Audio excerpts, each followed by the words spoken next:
சித்தர் பூமி ஜோதிடத்தின் பரிணாம வளர்ச்சி ஏஎல்பி ஜோதிடம் 15 நாட்களில் நீங்களும் ஜோதிடராகலாம். அனைவருக்கும் வணக்கம். நான் உங்கள் பவித்ரா. நம்ம இன்னைக்கு எதை பத்தி பார்க்க போறோம் அப்படின்னா 2026ல உலகளவுல பெரிய எதிர்பார்ப்புகள் இருக்கு. என்னென்ன நடக்க போகுது அப்படிங்கறத நம்ம ஏஎல்பி அஸ்ட்ராலஜர் வெங்கடேசன் சார் இருக்காரு, அவர்கிட்ட கேட்டு தெரிஞ்சுக்கலாம். வணக்கம் சார். வணக்கம்மா, அனைவருக்கும் வணக்கம்.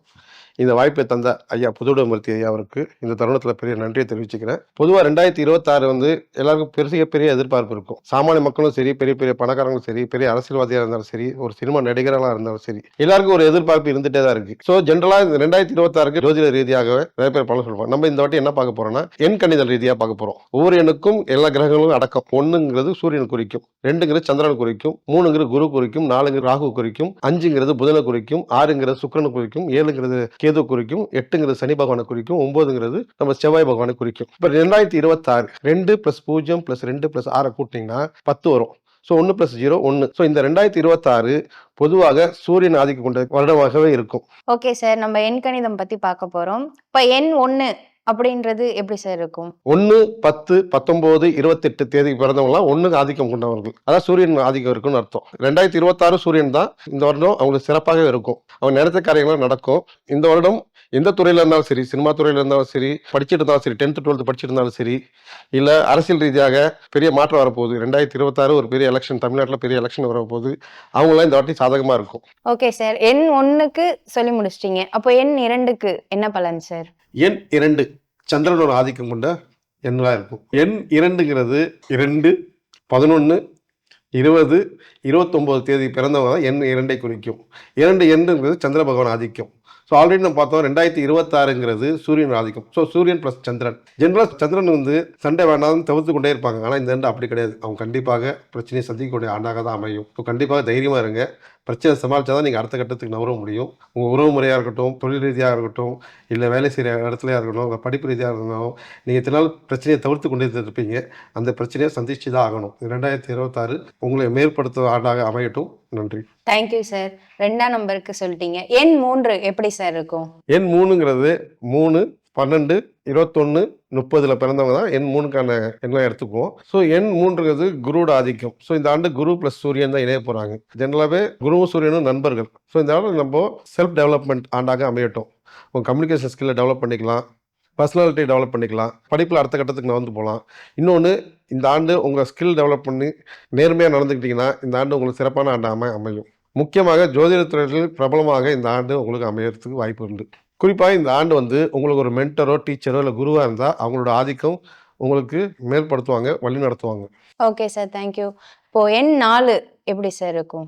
எண் 4 ராகு பகவானோட ஆதிக்கம் தான் 4 இருக்கும். எண் 4ங்கிறவ 4, 13, 22, 31 பிறந்தவங்க தான் எண் 4 கணக்குடியராக இருப்பாங்க. எண் 4 பிரம்மாண்டம், ராகு குறிக்கிறதுனால பிரம்மாண்டமான சிந்தனை தாக்கம் இருந்து கொண்டு தான் இருக்கும். இவங்களுக்கு என்னன்னா இந்த ஆண்டு ராகுவும் சூரியனும் இணைய போகிறாங்க. ஸோ ராகுவும் சூரியனும் எப்பயுமே ஒத்தே போகாது. அதனால பெரிய பெரிய சவால்களை சந்திக்க நேரிடும். திடீர்னு ஏதாச்சும் ஒரு பிரச்சனை உருவாகிட்டே தான் இருக்கும் இந்த ஆண்டு. அதை சமாளித்து தான் ஆகணும். இவங்கள மேல்படுத்த ஆண்டாக தான் அமையும். ஸோ ராகுவும் சூரியனும் ஒத்து போகாது. கொஞ்சம் உஷாராக இருக்க வேண்டிய ஆண்டாக இருக்கும். எல்லாமே உங்களுக்கு கை கூடுற மாதிரி இருக்கும். ஆனால் முடிவு எடுத்துடாதீங்க. அதிக குழப்பம், ஆழமான சிந்தனைகளும் இருக்கும். ஸோ ஜோதிடத்தை நீங்களும் படிக்கலாம். Okay sir, thank you. எண் 5 எப்படி சார் இருக்கும்? எண் 5னாலே புதனோட ஆதிக்கம். ஸோ எண் 5 பிறந்தவங்க யார் யாருன்னு பார்ப்போம். 5, 14, 23 பிறந்தவங்க தான் எண் 5க்கான நபர்கள். ஸோ 5 வந்து புதனை குறிக்கும்னு சொல்லியிருக்கோம். ஸோ புதனும் சூரியனும் ரெண்டுமே இவங்களும் அவங்க மேற்படுத்துக்கு ஆண்டாக இருக்கும். இத்தனை நாள் அவங்க மற்றவங்களுக்காக வேலை செஞ்சுருப்பாங்க. அவங்க திறமையெல்லாம் மற்றவங்களுக்காக தான் யூஸ் ஆகிருக்கும். இந்த ஆண்டு வந்து அவங்க திறமையை தனக்காக யூஸ் பண்ணிக்கிட்டாங்கன்னா நல்ல முன்னேற்றம் இருக்கும். குறிப்பாக இந்த எடிட்டிங் துறையில் இருக்கவங்களும் சரி, இந்த சினிமா துறையில் இருக்கவங்களும் சரி, இல்லை புதுசாக வந்து ஏஐலாம் வந்திருக்கு, ஏஐ கோடிங்கு, இதிலெல்லாம் அவங்க மேற்பட ஆண்டாக அமையட்டும். Thank you sir. எண் 6 அந்த எண் எப்படி சார் இருக்கும்? எண் 6ங்கிறது சுக்கிர பகவான். ஸோ அதனால எண் 6, 15, 24 பிறந்தவங்க எண் 6ஓட பிறந்தவங்களாம் எடுத்துக்குவோம். ஸோ சுக்கிரனும் சூரியனும் எப்பயுமே அழகு சாதனை குறிக்கிறதா சுக்கிரன். ஸோ இந்த ஆண்டு வந்து அழகை மேம்படுத்த ஆண்டாக அமையட்டும். ஏன்னா ஒரு டைமண்ட் உருவாகினா கூட அதிக ப்ரெஷரில் இருக்கணும் தான் சொல்லுவாங்க. ஸோ அந்த ப்ரெஷர் இருக்கணும், அது பிரகாசமாக ஆக போகுதுன்னு அர்த்தம். ஸோ இந்த ஆண்டு வந்து தன்னை மேம்படுத்திக்கணும். உறவுமுறை ரீதியாகவும் யார் நல்லவங்க யார்கிட்டவங்க கண்டுபிடிக்க ஆண்டாக அமையும் இந்த ஆண்டு. அதனால் இந்த ஆண்டை யூஸ் பண்ணிக்கோங்க. Thank you sir. எண் 7 எப்படி இருக்கும்? 7ங்கிறது கேது பகவானோட குறிக்கும். ஸோ 7னாவே 7ல் பிறந்தவங்க யார் யாருன்னு பார்த்தோம்னா 7, 16, 25 இவங்களாம் எண் 7ல் பிறந்தவங்களா இருப்பாங்க.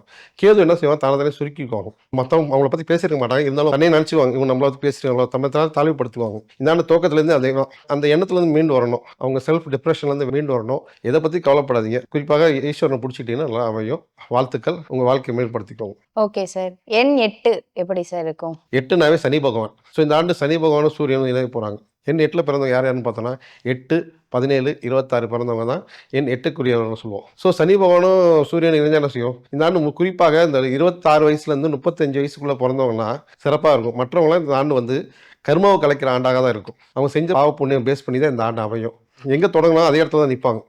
பெரிய மாற்றம் இருக்காது 8ல். குறிப்பாக அரசியல்வாதியாக இருந்தாலும் சரி, மின் வாழ்க்கையில் எப்படி இருந்தாலும் அதே இடத்துல தான் நிற்பாங்க. பெரிய முன்னேற்றம் இருக்காது. இருந்தாலும் இது அடுத்த கட்டத்துக்கு நகர்றதுக்கான வழியாக எடுத்துக்கோங்க. வாழ்த்துக்கள். Thank you sir. எண் 9. எண் 9. எண் 9ங்கிறது செவ்வாய் பகவானை குறிக்கும். அதாவது 9ங்கிறது 9, 18, 27 பிறந்தவங்க தான் எண் 9ஐ குறிக்கும். ஸோ செவ்வாயும் சூரியனும் எப்பயுமே சொல்கிறேன், செவ்வாய்க்கும் கோவம் வரும், சூரியனுக்கும் கோவம் வரும். இந்த ஆண்டு அதிகமாக கோவம் வரத்துக்கான ஆண்டாக இருக்கும். குறிப்பாக நீங்கள் இந்த கோவத்தை கண்ட்ரோல் பண்ணணும். பழி வாங்க தீர்க்கணும்னு நினைக்காதீங்க, யாரையும் பழி வாங்கணும்னு நினைக்காதீங்க. இந்த ஆண்டு நீங்கள் பழியை தீர்க்க ஆரம்பிச்சிங்கன்னா உங்களுக்கு பேக் ஃபயர் ஆகும்.